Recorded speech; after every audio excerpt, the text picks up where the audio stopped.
In this video, I'm going to show you how to enable the translation features within Vidgeos.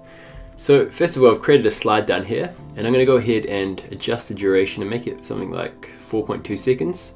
And to get these settings for your slide, simply click on the slide and it brings up these settings on the left-hand panel, okay? So what I'm going to do now is add on some text, and let's just say hello, something simple like that. And I'm going to bring up this text font and I'll make it a bit bigger. Let's make it like this big. You can also add in a bigger value, say for example 130, if you just type it in like that, and to make it bigger, or whatever size you would like, okay? So let's use that one like that.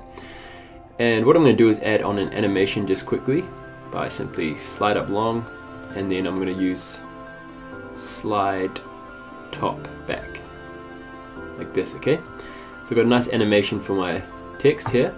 Now what I'm going to do is duplicate this slide by clicking on this button over here to duplicate the slide, and I'll make the slide a little bit longer because I'm going to have some more text on this slide, okay? So let's say welcome to this video, okay? Something simple like that, and I'll make this text smaller like that, position it like so, and I'll keep the same animations just to make this a quick tutorial, okay?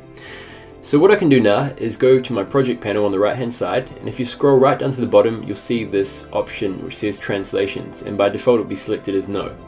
So you can go ahead and select whether you want it to automatically translate, and this will basically happen based on the viewer's location. So if someone's watching in Russia, it will detect that it's in Russian and it will translate the video to Russian.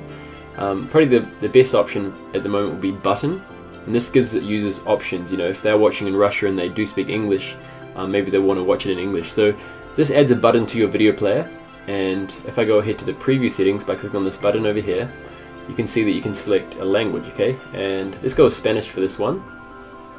And what I'm going to do now is click on the full preview.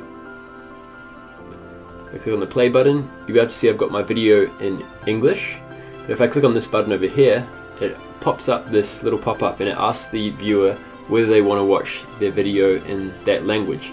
Because currently I'm watching in the UK, it's detected I'm in the UK and it's asking me this. But for the preview settings, it's going to translate it into Spanish. So I'm going to click on yes for this, and it's going to go ahead and translate it. So you can see we've got hola, and we've got the rest of our Spanish text. I don't know what it means, but obviously only in English. Okay, so that's how the text translation works. Depending on how long your video is and how much text you have on your video, the translations will vary in time and length that it's going to take to translate. One other feature that we are adding in very shortly is the ability to add in manual translations. So that means that you can go ahead and type in 2 different languages. So you could have welcome to this video in English, and there'll be a box under here, and you could select a language and then type in that language. And this just helps you to have more accurate translations when you're marketing, to say for example to main kind of countries. You can have specific text for that instead of just using the automatic translation.